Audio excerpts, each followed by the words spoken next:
사랑하는 나눔가족 여러분, 반갑습니다. 날씨가 아주 추워졌습니다. 말씀으로 시작하는 토요일 아침입니다. 오늘 말씀에서 요엘서의 대전환이 일어납니다.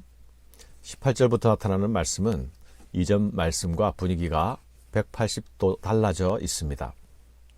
심판의 말씀에서 회복의 말씀으로 변화되는 것이죠. 이 변화의 터닝 포인트가 무엇입니까? 그것은 바로 회개입니다. 그것은 바로 회개에 반응하시는 하나님이십니다. 여호와께로 돌아오라고 외치는 그 회개를 촉구하는 선지자는 이렇게 말했습니다.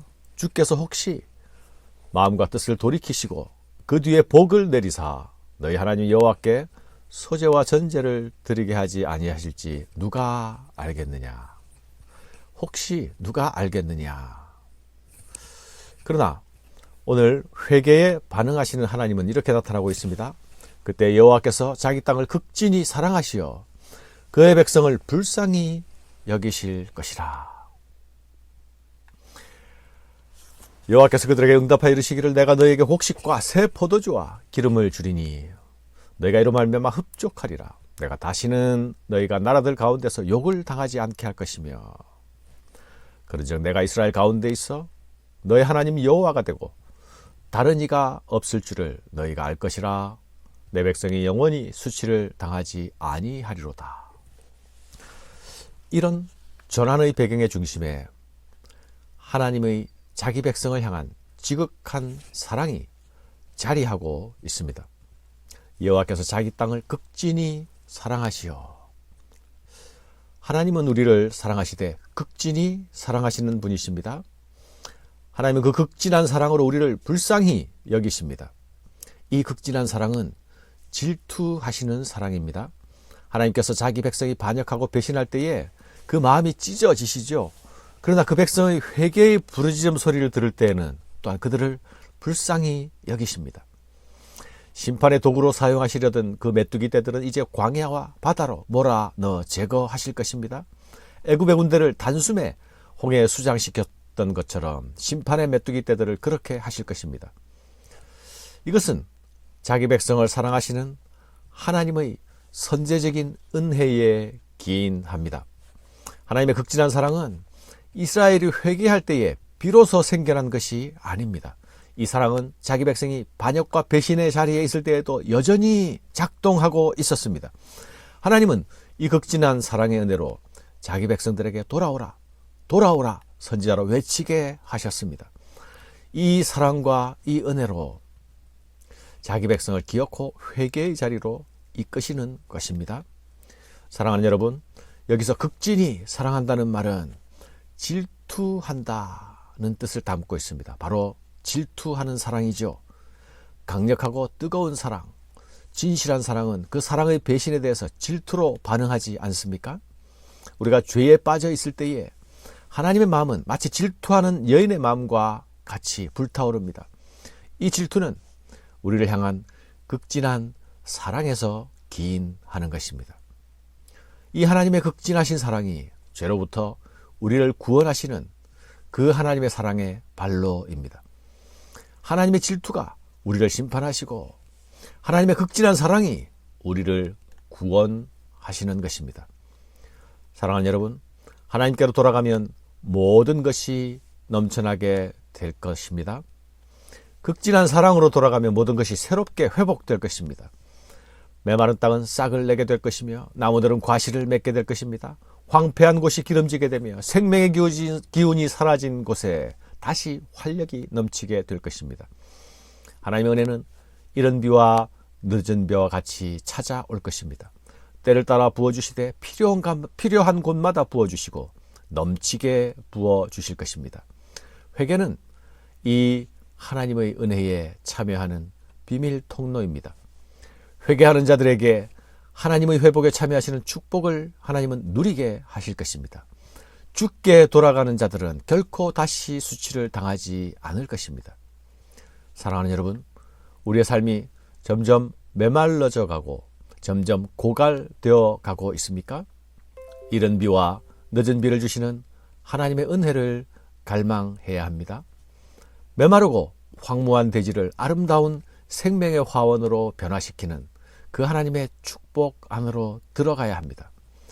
질투하는 사랑으로 사랑하시는 그 하나님의 사랑의 품에 투항해야 합니다. 하나님의 사랑은 결코 우리의 관찰 대상이 아닙니다. 우리의 향유의 대상입니다. 하나님의 사랑을 결코 저기, 거기, 멀리 있게 해서는 안 됩니다.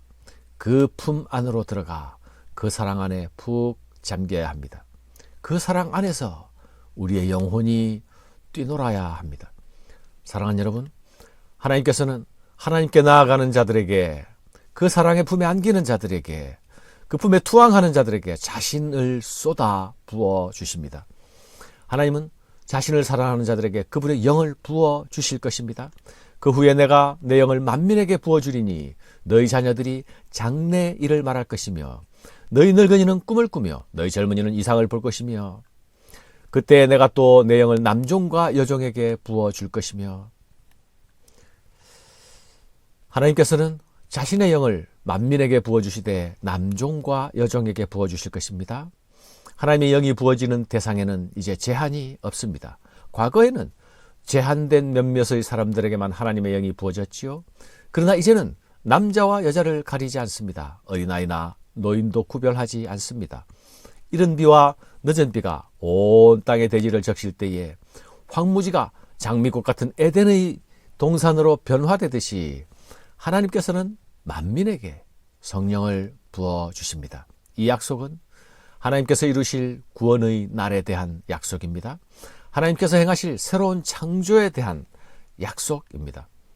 사랑하는 여러분, 이 놀라운 구원의 약속이 예수 그리스도 안에서 성취되지 않았습니까? 그리스도 안에서 새로운 창조의 역사가 시작되었습니다.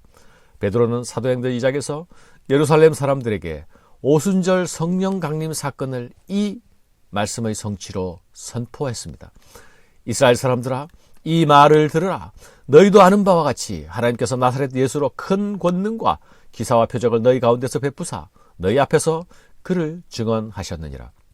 그가 하나님께서 정하신 뜻과 미리 아신 대로 내어준 바 되었거늘 너희가 법 없는 자들의 손을 빌려 못 박아 죽였으나 하나님께서 그를 사망의 고통에서 풀어 살리셨으니 이는 그가 사망에 매여 있을 수 없었음이라. 이 예수를 하나님이 살리신지라 우리가 다 이 일의 증인이로다. 하나님이 오른손으로 예수를 높이심에 그가 약속하신 성령을 아버지께 받아서 너희가 보고 듣는 이것을 부어주셨느니라. 사랑하는 여러분, 하나님의 영을 부음받은 자들은 이제 더 이상 과거의 일에 얽매이지 않습니다. 하나님의 영으로 회복된 백성들은 이제 미래를 바라봅니다. 장래일을 말하고 꿈을 꿉니다. 하나님 나라의 이상을 봅니다. 여호와의 날은 이제 더 이상 심판의 날이 아닙니다. 그날은 구원의 날이요 그날은 회복의 날입니다. 누구든지 여호와의 이름을 부르는 자는 구원을 얻으리니. 나의 이름이 이 누구든지 속에 포함되어 있습니까? 감사할 일입니다. 나는 다가오는 여호와의 날 앞에서 그 이름의 은혜를 붙들고 있습니까? 그렇다면 우리는 더 이상 공포와 두려움 속에 있을 자가 아닙니다. 이제 하나님이 행하시고 이루실 미래를 바라보아야 합니다. 그 일을 말하고 그 일을 꿈꾸어야 합니다. 팬데믹의 어둠 속에서 불확실성과 혼돈 가운데서도 우리를 향한 변함없는 하나님의 질투하시는 사랑, 극진한 사랑을 기억하십시다. 회복된 자들에게 주시는 시선의 변화, 그 변화가 바로 우리의 것이 되어야 하겠습니다. 감사합니다.